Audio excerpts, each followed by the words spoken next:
Class का विकास lesson शुरू करने जा रहा हूं। तो विकास, डेवलपमेंट, विकास का मीनिंग से आप क्या समझते हैं? तो विकास में हम जानते हैं कि जैसा प्रत्येक व्यक्ति विकास के प्रति लोगों की जो विचार होती है, अवधारणाएं होती है, सो अलग अलग होती है। हर व्यक्ति विकास के प्रति जो विचार रखते हैं वो अलग अलग ढंग से रखते हैं, अलग अलग सोच रहता है।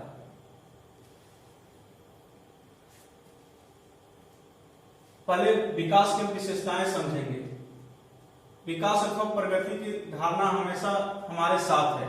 प्रत्येक व्यक्ति के मन में बैठा रहता है कि हम विकास चाहते हैं, विकास करेंगे, लेकिन विकास करने के जो तरीके होते हैं लोगों का भिन्न भिन्न होते हैं। अलग अलग इच्छाएं होती है, लोगों की अलग अलग अभिलाषा होती है। प्रत्येक लोग चाहता है कि मेरा जीवन कैसा हो, हम किस तरह विचार रखें, देश कैसा होना चाहिए, समाज का विकास किस तरह होना चाहिए, खुद का विकास किस तरह होना चाहिए। सभी लोगों का जो लक्ष्य होता है, तरीके होती है, वह अलग अलग होती है। आइए हम लोग अगला टॉपिक देखेंगे। विकास क्या वादा करता है? विभिन्न व्यक्तियों का जो विकास के प्रति लक्ष्य होता है वह भिन्न भिन्न होता है।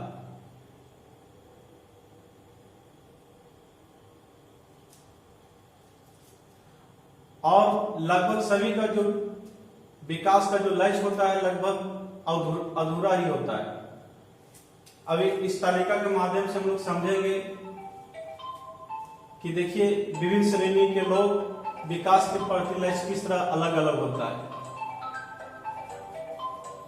एक भूमिहीन ग्रामीण मजदूर विकास के प्रति किस तरह अपना लक्ष्य रखता है?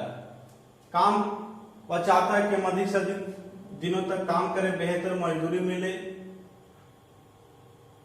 वहीं दूसरा श्रेणी के लोग जैसे पंजाब के समृद्ध किसान, वो अपने विकास के प्रति लक्ष्य रखा है कि किसानों को किस तरह उपज अच्छी हो, उसे कैसे कम ब्याज दर पर ऋण मिले।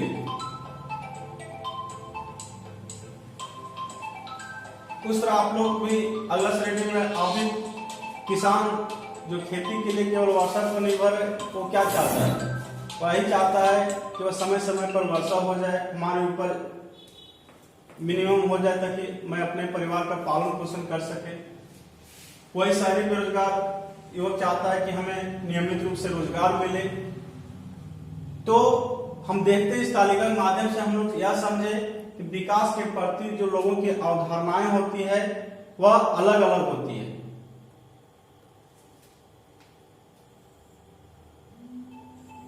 फिर अगला टॉपिक बताएंगे कि विकास के प्रति लोगों का जो लक्ष्य होती है वह अलग अलग होती है और वह परस्पर आपसी विरोधी भी हो सकती है। विकास के प्रति जो लक्ष्य होती है वह तो अलग अलग तो होती है, लेकिन वह विरोधी भी हो सकती है। जैसा कि देखिए नर्मदा नदी पर बांध बनाया गया, तो बांध बनाने वालों का जो लक्ष्य है कि यहां बनाएंगे बांध तो यहां से बिजली उत्पन्न होगी। बिजली उत्पन्न होगी और बड़े पैमाने पर बिजली एक जगह से दूसरी जगह दिया जाएगा। लेकिन वही नर्मदा नदी पर जब बांध बनाया गया तो वहां देखा गया कि जिसकी भूमि है वह जलमग्न हो गई। तो वहां के लोग उस विकास के प्रति, बांध बनाने के प्रति लोग विरोध करने लगे कि नहीं, जब यहाँ बांध बनेगी तो यहाँ की भूमि जलमग्न हो जाएगी।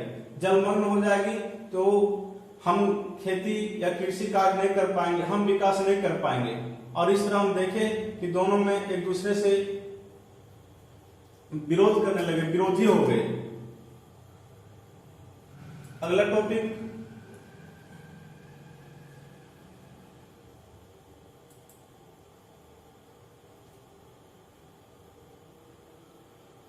अगला टॉपिक है विकास का जो तुलना, कंपेयर, एक क्षेत्र दूसरे क्षेत्र से हम कैसे कर सकते हैं। तो अभी देखा गया है कि एक दूसरे क्षेत्र के जो विकास की तुलना किया जाता है वह अक्सर प्रति व्यक्ति आय से किया जाता है। प्रति व्यक्ति आय का अर्थ हुआ किसी भी देश या राज्य का कुल राष्ट्रीय आय में उस देश या उस राज्य की कुल जनसंख्या से भाग देने पर प्राप्त जो आय होती है वह प्रति व्यक्ति या औसत आय कहलाती है। तो प्रति व्यक्ति आय से ही एक दो देशों या दो राज्यों या दो क्षेत्रों में तुलना किया जाता है। लेकिन अगर देखा जाए कि क्या प्रति व्यक्ति आय से ही हम दो क्षेत्रों, दो देशों या दो राज्यों का विकास की तुलना करना सही तरीका है,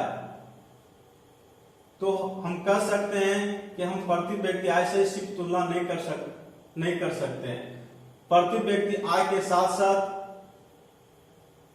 दोनों राज्यों या दोनों देशों या कोई भी क्षेत्र में वहां का साक्षरता दर, मृत्यु दर, जन्म दर, पर्यावरण संतुलन भी देखना पड़ता है। अगर किसी देश या किसी राज्य का प्रति व्यक्ति आय अधिक है लेकिन वहीं कहीं उसका मृत्यु दर, साक्षरता दर, पर्यावरण संतुलन निम्न है, कम है, तो उस क्षेत्र को हम ज्यादा विकसित नहीं कर सकते। तो इस टॉपिक में यही हुआ अर्थ कि विकास की जो तुलना हमें करना है प्रति व्यक्ति आय के साथ साथ साक्षरता दर, मृत्यु दर, पर्यावरण संतुलन और अन्य तरह की गतिविधियों भी देखना चाहिए।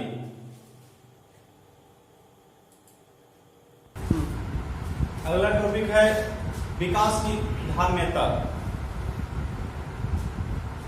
विकास की धारणता से अर्थ है कि विकास की गति, विकास के तरीके इस तरीके से हो ताकि विकास की गति भविष्य तक बना रहे। हम देखते हैं कि विकास करने में नवीकरणीय संसाधन, अनवीकरणीय संसाधन, दोनों तरीके के संसाधनों का उपयोग होता है और विकास करने में अनवीकरणीय संसाधन का बहुत ही गलत तरीके से उपयोग में लाया जाता है। अनवीकरणीय संसाधन इस पृथ्वी पर सीमित है। अगर हम अनवीकरणीय संसाधन को एक सूझबूझ के साथ उपयोग नहीं करेंगे, एक सूझबूझ के साथ उसका उपयोग करके विकास नहीं करेंगे, तो आने वाला पीढ़ी विकास से वंचित हो जाएगा, वह विनाश की ओर चला जाएगा। इसलिए विकास करने में हमें अधिक से अधिक नवीकरणीय संसाधनों का उपयोग करना चाहिए। अभी हमारे नवीकरणीय संसाधन में जैसे सौर ऊर्जा, पवन ऊर्जा, इन सारे संसाधनों का उपयोग करके विकास पर अधिक फोकस करना चाहिए, क्योंकि इस नवीकरणीय संसाधन पृथ्वी पर अधिक मात्रा में पाए जाते हैं और ये सब प्रदूषण नहीं फैलाते हैं। और नवीकरणीय संसाधन का उपयोग करने से अधिक उसका उपयोग लाने से हम अगर विकास करते हैं तो विकास आप भविष्य के लिए बना रहेगा। और बहुत ही इसका आवश्यक है, या क्वेश्चन बहुत ही महत्वपूर्ण है कि विकास की धारणता से आप क्या समझते हैं। तो इसका आंसर होगा विकास की एक ऐसी गति, विकास के एक ऐसे तरीके जो भविष्य तक बना रहे, अधिक से अधिक नवीकरणीय संसाधन उपयोग में ला करके हम विकास करें। थैंक्स।